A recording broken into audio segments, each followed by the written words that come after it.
you want to stand up to take a picture, if you want to stand up to change your seat, if there's actually some empty seats eventually, wait till we come to a red light. I promise there'll be lots of red lights.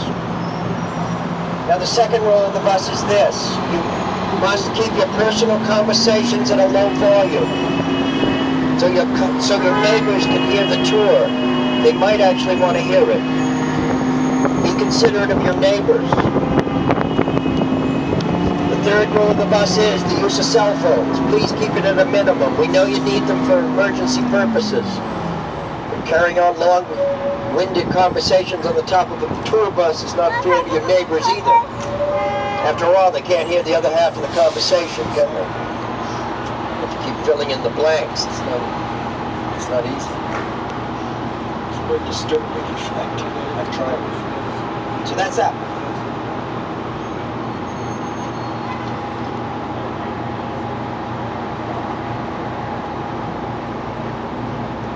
8th Avenue here acts as a dividing line between two different neighborhoods. Off to your right is Times Square. Off to our left is a different neighborhood. It's called Hell's Kitchen. And yeah, there was a time that Hell's Kitchen actually lived up to that name. That was around at the turn of the 20th century. Then it was such a dangerous neighborhood. Even the police did not venture into Hell's Kitchen in those days, except in broad daylight. Never in patrols of fewer than 3 in number. That was their policy in those days. It's very civilized now. I assure you, in fact, if you're looking for less expensive places to eat, you'll find lots of restaurants. One block over to your left on 9th Avenue. Lots of them. They're all more reasonably priced than anything you'll find in Times Square. I'm sure of that. One block to the left.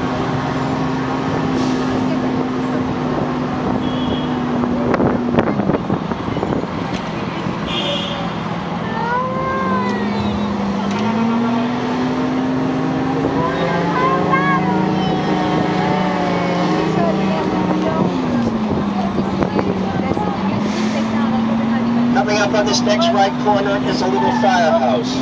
On the front door of this firehouse, if it were closed, you would see that there were 15 names on this firehouse door. Those were the 15 firefighters that died on September 11th in that little firehouse. That was the entire contingent that went out that morning. They never returned.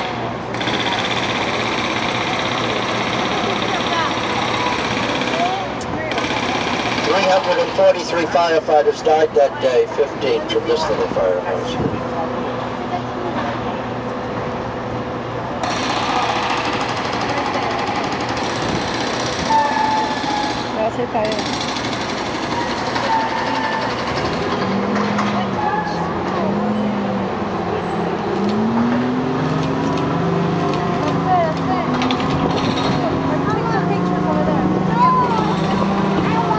On the next block ahead on the left side, we're passing a building called Worldwide Plaza. You'll see its name is engraved right into the front of the building. Worldwide Plaza stands exactly where the last version of Madison Square Garden stood, before they built the one that is now downtown, corner 33rd Street and 7th Avenue. Madison Square Garden was right here where this building now stands, about that time. And it was in that version of Madison Square Garden that Marilyn Monroe sang "Happy Birthday, Mr. President" to John F. Kennedy. Maybe you've seen videos of that event. If you've never seen it, look it up. It's on YouTube.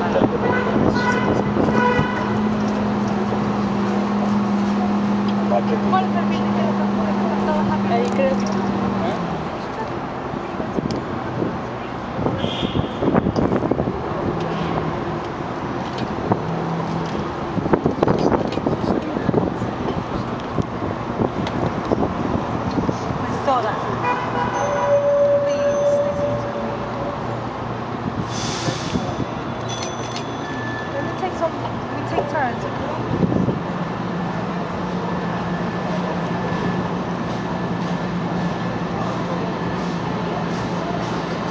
Let me take a picture of everything that you see, okay? I want to take a picture of that blue thing.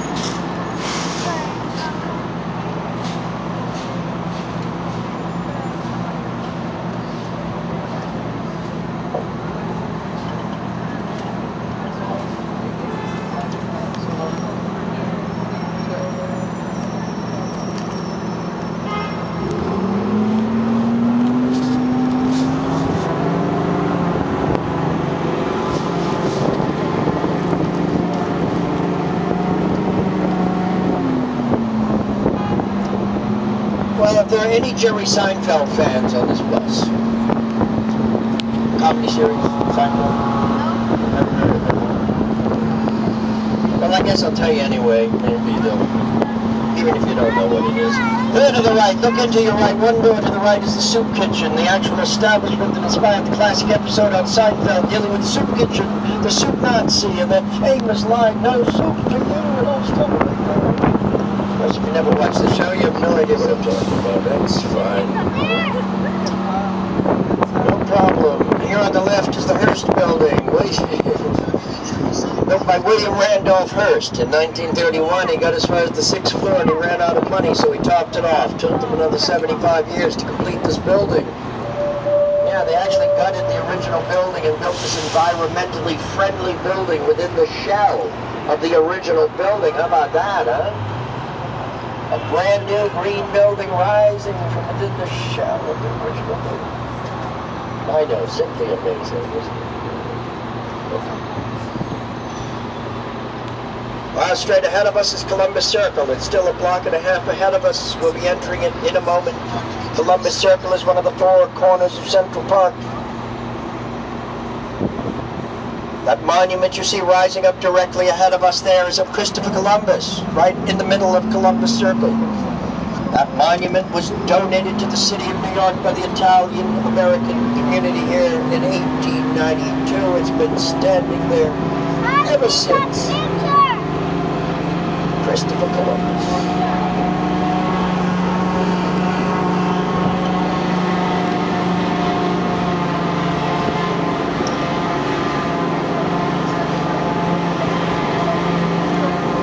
And as we enter the circle, look to your left, you'll be looking at the Time Warner Center. Time Warner has its headquarters in this building here. CNN has broadcast studios here as well, many high-end retail establishments, lots of restaurants. There's even a hotel in this building, believe it or not. Yeah, that's the Mandarin Oriental Hotel in the right tower.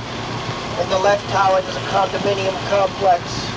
Somebody famous living in one of those condos. Ricky Martin, in case you're wondering whatever happened to him. Yeah, he's up there somewhere, still living La Vida Loca, even as I speak. Somewhere in that left tower. Try to imagine that. Let's hope he is anyway. Here's our next stop coming up. This is our stop at Columbus Circle. Would anyone like to get off here at Columbus Circle? Just raise your hand if you want to stop. Anybody. Anybody can't take it anymore. Oh, doing very well, actually. Well, straight ahead of us, this great monolith of a building rising up in front of us, built by a guy who has a compulsion to put his name on every building he builds. I'm sure it's a compulsion. I don't think he can help himself. And this is called the Trump International Hotel and Tower, which has to be the wordiest name for a building I've ever heard. Some famous people that live in this particular Trump Tower. Janet Jackson lives in this building. So does Tony Bennett. And Harrison Ford lives in this building as well. That's right, Indiana Jones right here in this building. Mommy, picture that. Not all together, in separate apartments.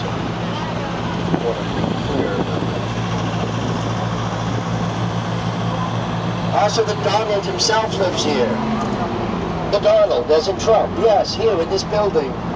I know you were dying to know where he lives. Well, it's here in this building.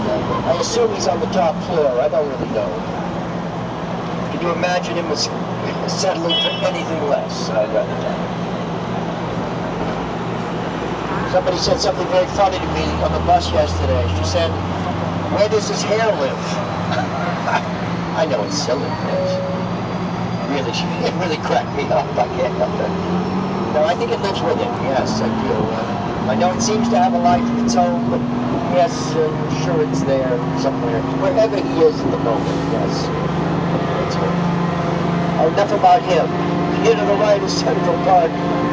Central Park is an entire man-made park. It's more than 150 years old. It took over 20 years to build this park.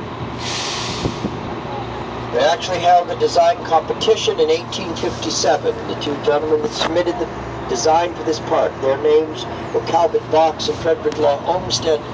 They never designed a park before. Pretty good, huh? First time. They went on to design many, many other parks later on here in New York City as well as in other cities across this country. But this was their very first effort right here, not bad, huh, first time? Calvert Vaux was a British architect. He designed all the buildings within the park.